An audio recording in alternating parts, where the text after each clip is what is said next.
আমরা যদি শহীদ হয়ে যাই আমাদের সন্তানেরা লড়বে, তার সন্তানেরা লড়বে, কিয়ামত পর্যন্ত বাংলাদেশ নামক জমিন যতদিন বেঁচে থাকবে ততদিন পর্যন্ত আজাদির সন্তানেরা লড়াই করবেই করবে। ওদেরকে স্কুলে, কলেজে, ইউনিভার্সিটি দিনের পরে দিন কাউন্সিলিং করা উচিত ছিল। আপনি কাউন্সিলিং করেন নাই, ওদের পুনর্বাসন করতে পারেন নাই, শহীদদের পরিবারের পুনর্বাসন করতে পারেন নাই। এখন এই ছেলে মেয়েগুলো দেখে যে এই রক্তের মধ্য দিয়া সে চিরতরে অন্ধ হইছে, পঙ্গু হইছে, এখন তারপর ন্যূনতম বিচারই শুরু হয় নাই, বিচার নাই, সংস্কার নাই।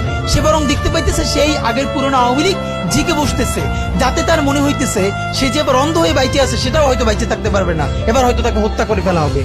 সেই রিয়াকশনে সে কাউকে গালি দিচ্ছে। এই গালিকে আপনার এত অপবিত্র মনে হয়, কিসের সাথে তুলনা দেন? গত 15 বছর যার তুলনা একমাত্র জাহান্নামের সাথে হইতে পারে। তো আপনারা কি বুঝাইতে চান আমাদেরকে? এগুলো মনে করেন আমরা বুঝি না? নাম ধরে বললে পলিটিক্যাল পার্টিগুলো বেশি প্রেসার ফিল করে। আমার হেড বিভিন্ন টিভি থেকে ফোন করে বলে, ভাই আপনার সাথে তো অমুক দলের অথবা অমুক দলের কেউ আসতে চায় না। এখন এই জন্য আমার কি হয়েছে, তারা যাতে একটু ট্রাস্ট পান, একটু কনফিডেন্স পান, এই জন্য কথার উত্তর দিই না। আমার এক বড় ভাই টকশোতে বললেন, তুমি থাক, ওনারা মুরব্বী মানুষ, তুমি যদি 2 শব্দ কম বলো তোমার জীবন পইরিয়াছে, কিছু হবে না। তাই ওনাদেরকে 2 শব্দ কম বলতে বলতে ওনারা এমনই হয়েছে, ওনারা মাইনেই নিতে পারে না যে এই বাচ্চারা না থাকলে ওনারা যে এখনো জেলে থাকতো অথবা বাড়ি বাড়ি পালাইতো, এইটা ওনাদের ভুলেই গেছে 1 বছরে। তো সেই বাচ্চার গালিগালাজরে আপনার এত খারাপ লাগে? আমি বলেছি সমস্ত গালিগালাজ বন্ধ হয়ে যাবে।